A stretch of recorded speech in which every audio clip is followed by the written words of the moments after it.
वर्षा गायकवाड़ से भी हमारे संवाददाता ने बात कही। वर्षा गायकवाड़ ने क्या कुछ कहा, सांसद हैं, सुनिए।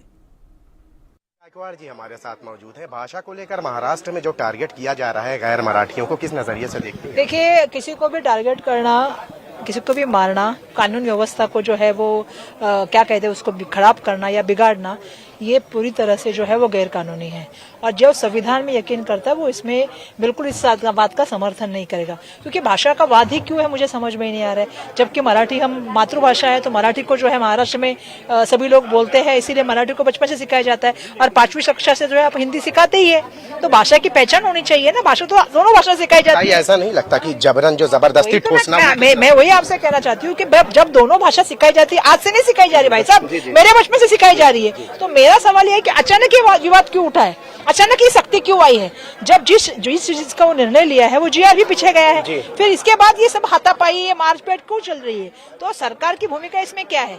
बेसिकली मैंने इसलिए देवेंद्र फडणवीस और गृह मंत्री का वहां पे जिक्र किया कि इनकी जिम्मेदारी है कि कायदा सुव्यवस्था रखना, इनकी जिम्मेदारी है कि महाराष्ट्र में, देखिए महाराष्ट्र में हर आदमी मराठी बोलता है, हाँ, और हर आदमी हिंदी समझता है। तो इसमें इतना वाद विवाद करने की जरूरत क्या है? शिक्षा की बात थी तो पढ़ाई करके आना चाहिए था। एजुकेशन मिनिस्टर, शिक्षा मंत्री तो इस पे कुछ भी नहीं बोल रहे, जबकि उन्होंने जीआर निकाला था, इससे शुरुआत हुई थी। तो स्कूल के लिए पढ़ाई करके कोई भी निर्णय लेना चाहिए। ऐसे तरह के निर्णय लेके बार बार शिक्षण मंत्री ये प्रूव कर रहे कि उन्होंने बीच में लिया कि सीबीएसई का बनाना है।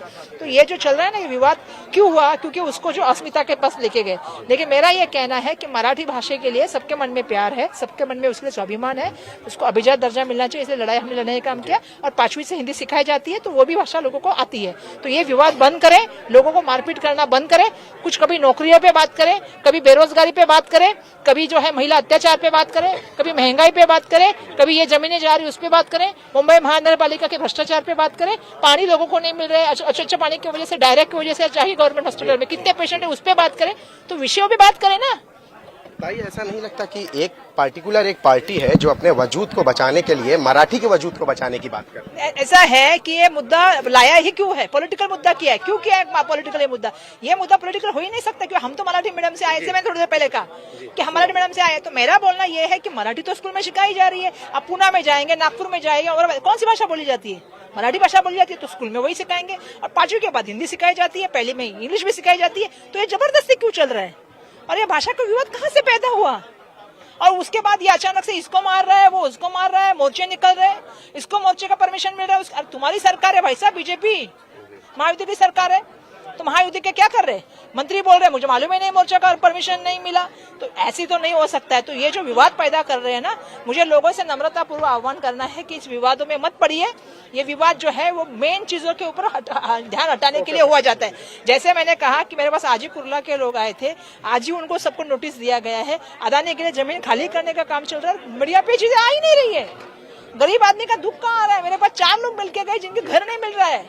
लोगों के आज 15-15, 20-20 साल से लोग एसआरए की स्कीम में अटके पड़े हैं, लोगों को रेंट नहीं मिल रहा है। तो उसके ऊपर तो बात ही नहीं हो रही है। आइए, ऐसा नहीं लगता कि 2004, 5, 6 में जो एक डर पैदा किया गया था गैर मराठियों में, उत्तर भारतीयों में, फिर से वो ये कारपोरेशन आया है ना, 3 महीने बाद हम बात करेंगे। बहुत बहुत शुक्रिया हमसे बात करने के लिए। तो ये थी वर्षा गायकवाड़ जिन्होंने आपके सामने अपनी बात रखी है और भाषा को लेकर उन्होंने स्पष्ट किया है कि ये ऐसा मौका ही नहीं है कि भाषा को लेकर बात की जाए, क्योंकि इस दौरान जो है राज्य में जो है बीएमसी इलेक्शन है और इस इलेक्शन को देखते हुए हर वो सियासी पार्टी जिसका वजूद खासकर जो है मन से, इनका सियासी वजूद तो पूरी तरह से खत्म हो गया है, वो अपने वजूद को बरकरार रखने के लिए ये कोशिश कर रही हैं कि मराठी के इस इशू को जो है इशू के जरिए लोगों को जो है निशाना बनाने के लिए।